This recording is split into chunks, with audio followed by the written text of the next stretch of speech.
How to stop sharing Google location on your iPhone. Open your setting and you can see the privacy and security option, location services. Now here you can see my location services is enabled, and if you disable it, then on location service like other apps is disabled. If you want to only stop to Google, then find out your Google apps here. If you don't see Google Maps here, then go back,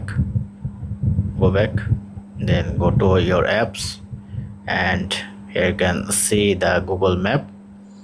Now press on always, now press on never, then it will be not share your Google location for Google Map, but other apps it's enable.